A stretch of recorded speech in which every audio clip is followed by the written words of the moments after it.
welcome to my channel. My name is Lainey and I am the maker behind Penny Pot Cottage. And if you're new here, thank you very much, welcome, come on in. And if you're a returning subscriber, well, hi there, and thank you very much for coming back to see me again. This is going to be just a quick unedited video of my last event. I'm away from home at the moment, so I'm just going to quickly put it together and then send it out. So yeah, it'll kind of be a little bit like warts and all, so please bear with, and I will be back on to it properly for the next one, which I think will be the IG love challenge. But anyway, that'll be the next one. So enjoy this one and I'll catch up soon. Lots of love, bye. Morning. Oh, can't even speak. It's that early in the morning. It's, what is it now? 6:15. It's 6:15. I'm going to be heading off in a moment to Mount Edgecombe, which is about an hour and a quarter away from me, to an event called the Ice Cream and Bubbles Festival. It's raining, and it's quite heavily raining, and we've had weather warnings. And I was expecting the event to be cancelled, and it hasn't. And I always try and make it a rule that I don't cancel unless it's snowing. Because then if it's snowing, there's a really good chance that I wouldn't be able to get home, or I'd get stuck somewhere.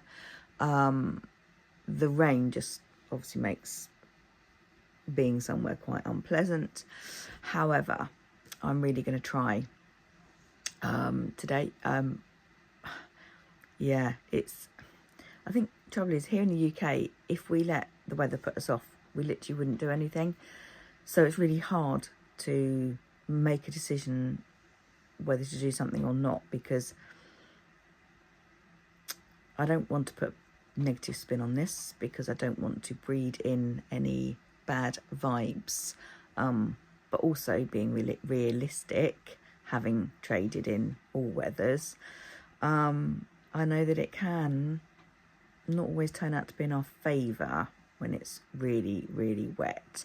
And also there's the actual logistics of keeping everything dry. I'm also in the 2-metre tent because Steve's trading elsewhere, so he's got the big tent. So I'm definitely going to do just one table going across, which will fill the entire tent, or fill across. It's 2-metre by 2-metre.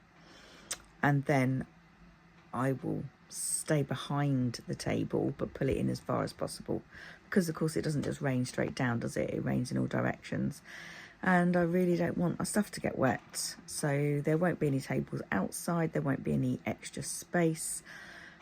I'm really going to make it work. I'm really going just to make it work. So I shall see you on the other side. Wish me luck.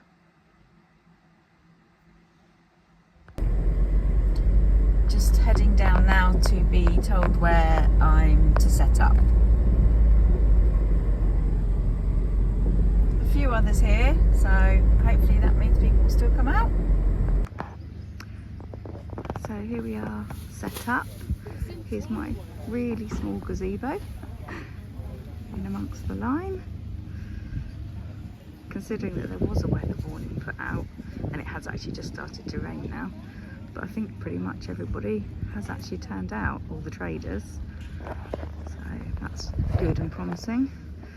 So yeah, we've got a bit of a mix. We've got 3D prints, we've got bows, we've got silver jewellery, wonderful crochet, we've got some bags, Cornish resin sisters, a few more bits of jewellery, I think, maybe some clothing down there, and I don't know what's down there. That might be the food, because sometimes at these events they kind of section it off, which is quite nice actually, because then we don't get lost, and if people are coming up here to shop, they know they're going to be shopping. So the rain started to come down now. So, oh no, disaster. Not actually sure when that happened. Maybe if I look back on the video I might actually see it, because it must have been that corner of my eye. But so here we are. It's not how I'd normally set it up, but I'm trying to trying it today. To be honest, it's just going to be a case of keeping the rain off, I think. I don't normally have my very cheap items front and centre, but it's also a children's event. So we've got some little torties, a couple of new bits. And these are the little kitties. So it's not all out today, but I think it's enough. So I've just popped down and there's another crochet store here, and look at this. So this is Jamie, and she also, hi Jamie. Hello. She also knows Debbie from Coastal Crochet. She met her at an event recently. I'm a crochet teacher. Ah, okay, hello there. These are fabulous, look. Oh, here's her details. So I'll tag her underneath. Oh yeah. Brilliant. Look, the little ponies. They're so neatly done, Jamie. Thank and you. Look, this makes my heart sing. Lucy, look. Yay! Fantastic.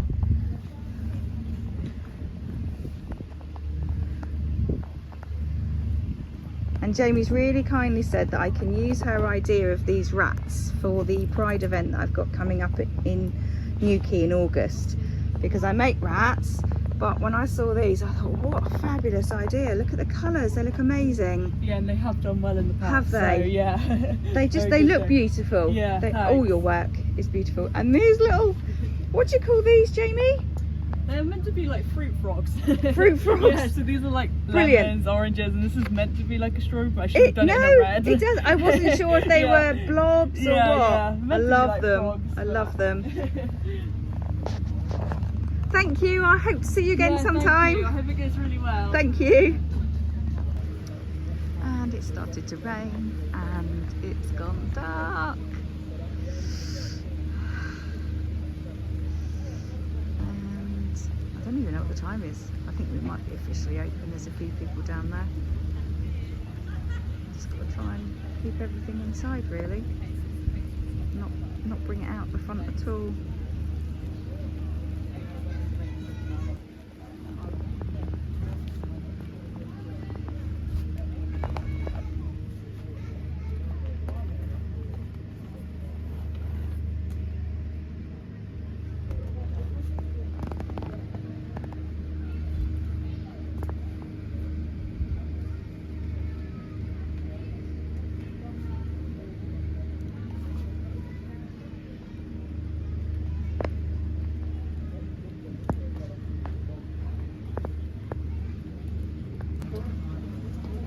I thought I'd show you what it's like when I'm inside the 2-metre gazebo at the back, because it's just so tiny, and it's unbelievable how much the extra metre for the 3-metre one makes. So let me just step out. It is pouring with rain.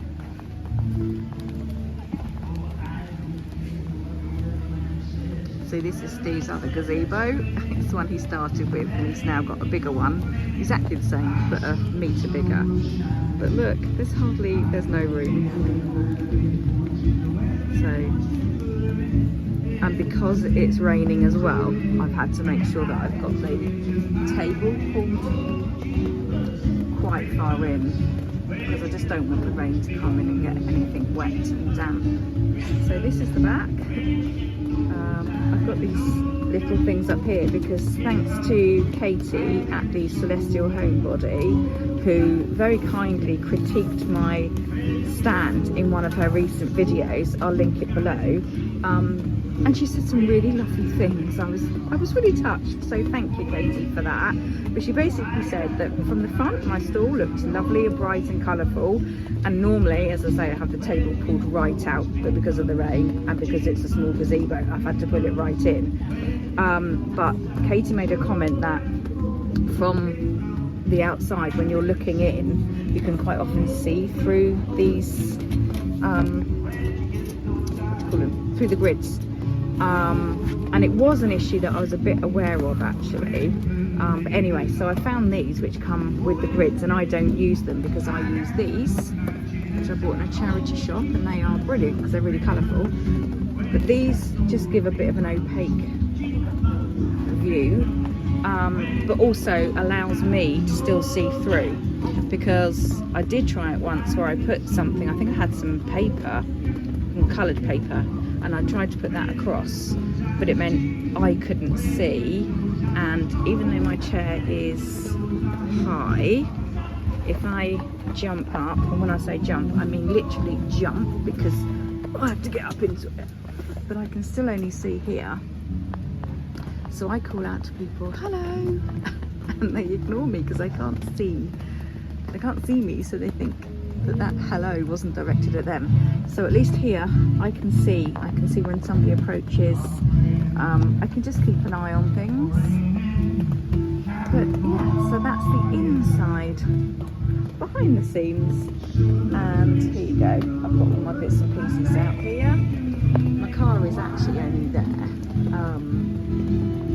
but I do still like to have everything to hand, because when it gets nearly time to pack up, sort of half an hour or so to go, I will start taking some of these little bits like this off,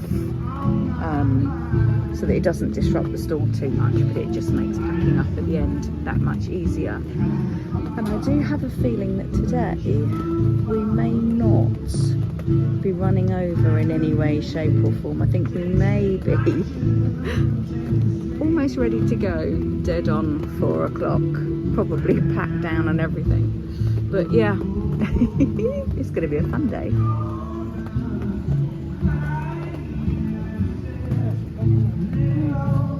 See out my little window, look, there's a few people wandering around with their umbrellas.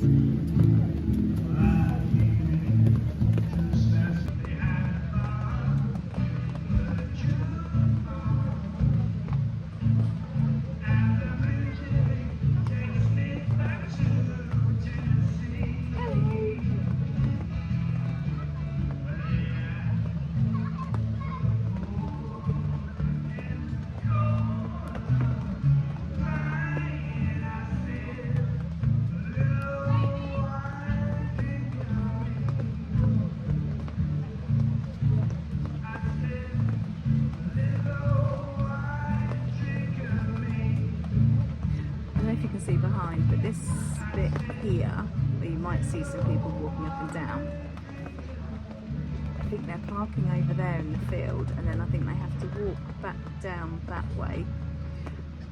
No, sorry, they have to go that way, and then I think the entrance is up there at the top of the field, and then they have to walk down.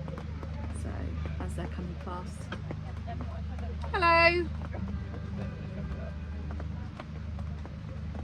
As I come past, I say hello, and because they can't see me, they don't say hello back. But I don't care. I can sit and talk to you, can I? And get some more crochet done. I better would crochet some more caps, hadn't I? Because I might sell out.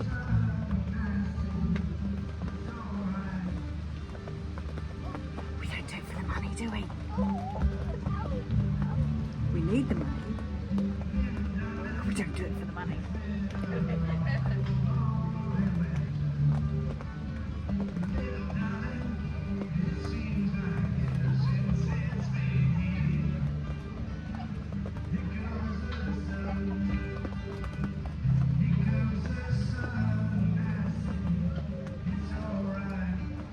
I can't believe that last week it was so roasting hot that I was in the river.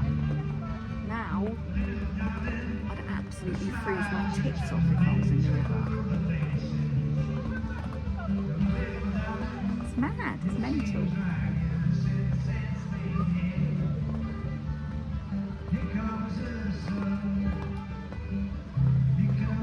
Fingers won't work because they're so cold. I've taken my glasses off. Well, mainly because I'm doing close-up work, but also because of the rain.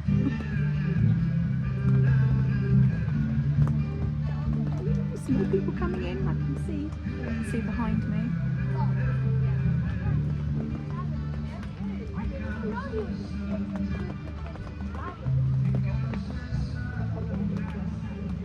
There's some really lovely music on, but I've got a feeling I might have to try and do something about that so that it doesn't get copyrighted.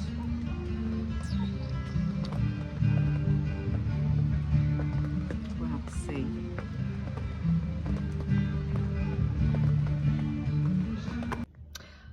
Hi, yeah, I've just popped into my car to give a quick update because there are quite a lot of people around, so I don't really want anybody to be overhearing my negativity. It's shit. There's no other way to describe it really. The weather's brightened up a little bit actually, and there's a lot of people milling about. And the only reason it's shit is because it's not my audience, and I know that, and I shouldn't be here. But it was a free pitch, so you know what else are you gonna do? So I just need to keep having a look around at the stall just to make sure. I mean, people are coming over and they're very nice, but I feel like the Pied Piper because the parents are like, no, don't go over there. Yeah. I've met another crocheter. I don't know if did I say that? Have I said that already? I've got no idea. If I have, when it comes to editing, then you know, I won't edit it out. Probably I won't. So just ignore me if I've already said. Anyway, Jamie, lovely girl. I don't know how she's doing. She probably would and should do a lot better because she's got some much smaller items, much more child friendly orientated items.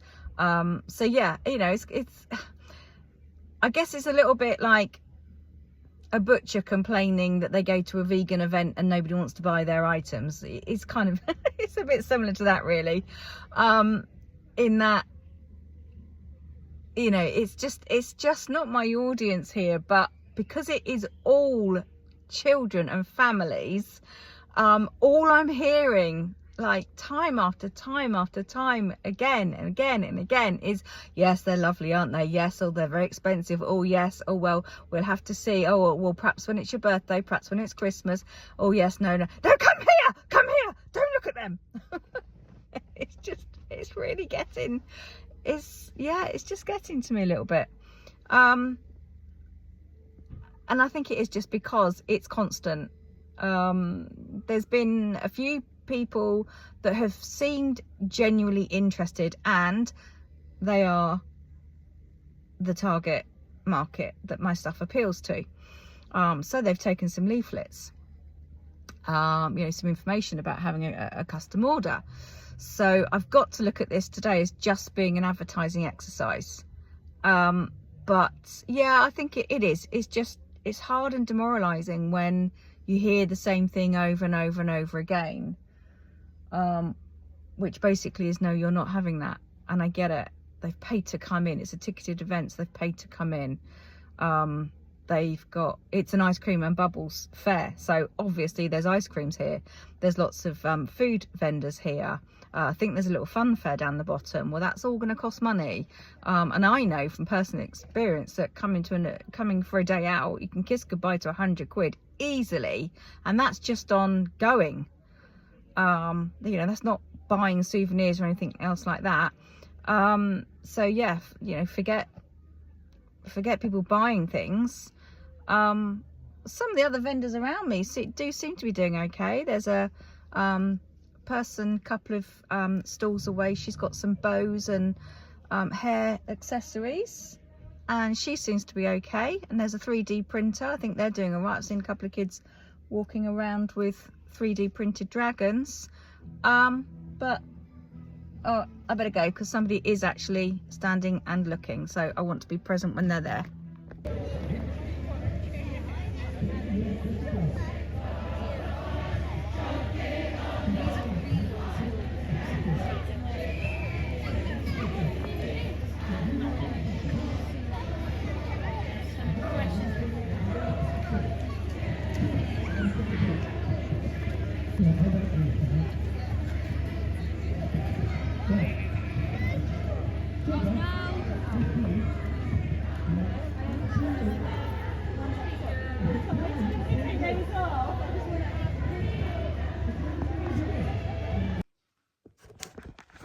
Hi everybody. Elms, you can say hi to the nice ladies and gentlemen. Say hello and welcome to our channel. My mummy is called Lainey. She's the maker behind Penny Pot Cottage. Crochet from the cottage. You're not going to say that. Pays your bills. Freeloader. Yay, hello. Anyway, he'll probably just sit there and stick his nose up from time to time. He's actually watching flies. That's what he's really doing. So anyway, just jumping on here very quickly to give you the massive breakdown of my craft fair on Sunday. It's not going to take very long. Not going to take very long at all. So it was called the Ice Cream and Bubbles event, and it was on July the 20th, and it was the Mount Edgecombe Country Park, which was where I was before for the Caribbean Day. It was a free pitch because I'd booked with a company called Miss Ivy Events. I got a free pitch, so that was great. So fuel costs were £12. That was my only actual outlay expense other than the materials. It rained very, very heavily, as you may see in the video. And it was extremely child orientated, which I knew it would be. I mean, it's ice cream and bubbles wasn't Bubbles champagne, it was Bubbles. I'm just going to try and adjust you.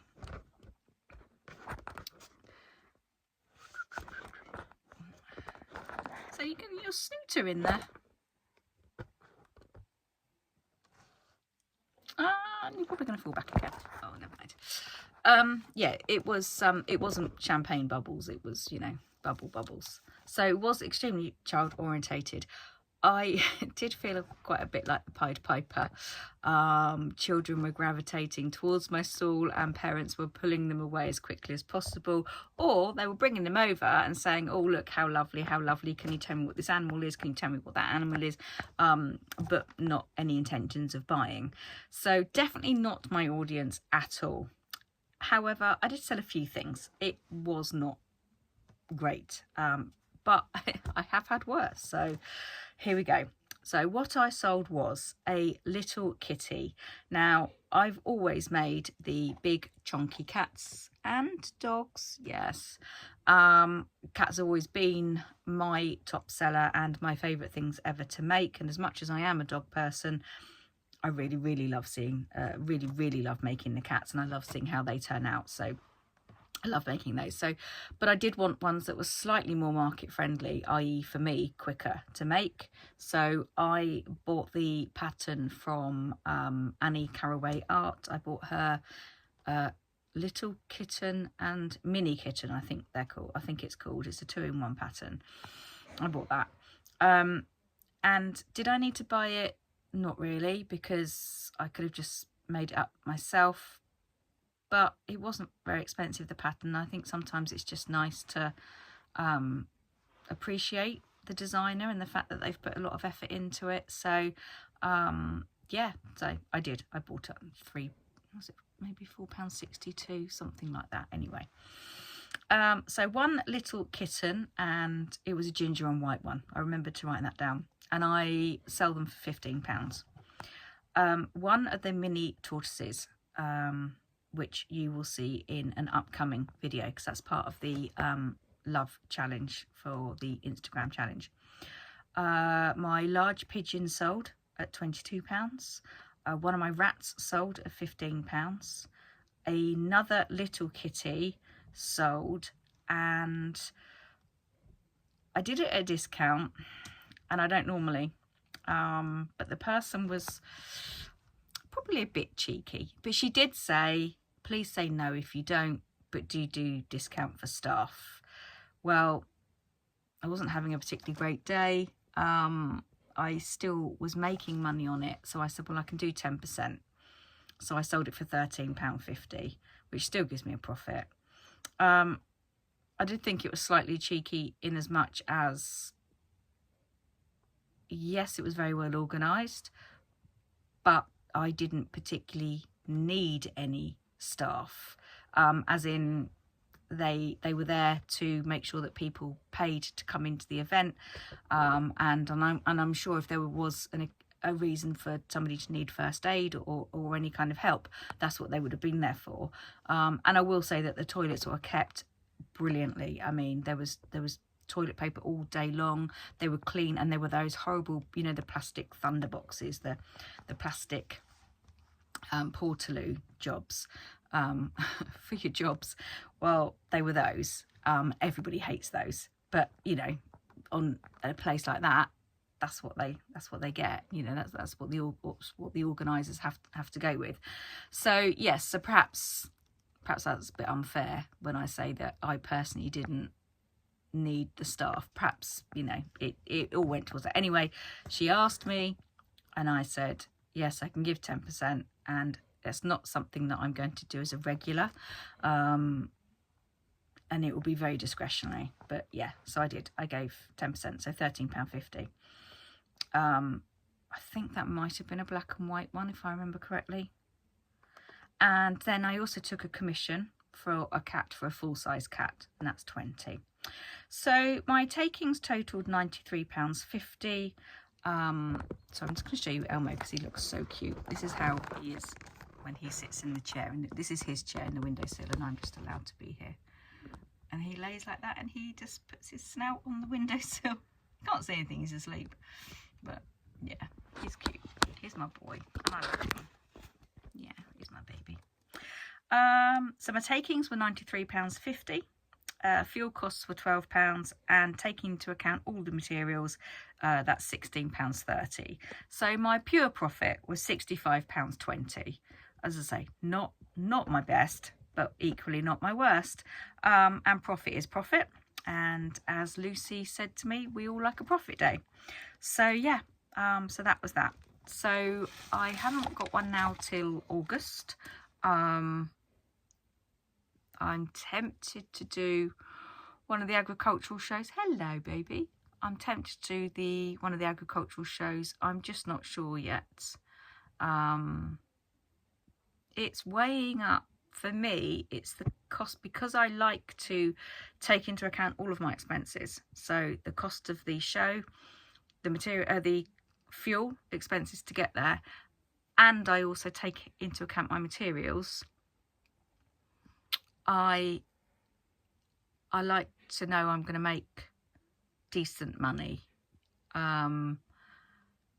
Yes, profit's profit, absolutely. But if somebody says they've taken £1,500 or something like that, I don't know.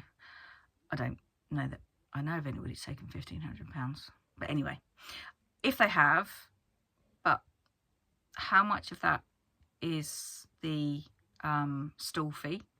How many trips did they take to get there? So therefore, what was their mileage? And then what was their material costs? And I know we all do it differently, but I'm just always interested in that. I always want to know, what's your pure profit? Because I just think it's interesting. I think as a handmade maker, it's really easy to forget the material costs, and I did for ages. And I think it was only thanks to Made by Amanda Mal, watching her video breakdowns where she lays out her material costs and how she calculates it, that I thought, actually, yeah, if I'm going to be serious about this, I do need to know what I'm actually spending. Because it's all very well to come home and go, oh yeah, I just took blah blah blah blah blah, but if in reality it's a lot less than that, because, you know, perhaps the fee was high or the fuel costs were high, maybe it's not quite so great after all. So sometimes it's better to do a £10 table that's down the road and take 60 quid, no, a bit more than that, 100 quid, whatever. You might make more money doing that than if you travel 50 miles, pay £75 for a pitch and sell £200. It looks better on paper, but it might not be, well, it sounds better, but it might not look better on paper. Anyway, I'm really waffling now, so I'm going to go. Got some more crochet to do, and next time I might have something a little bit different to show you. I may have gone to the dark side. I'll catch up with you soon. Lots of love. Bye.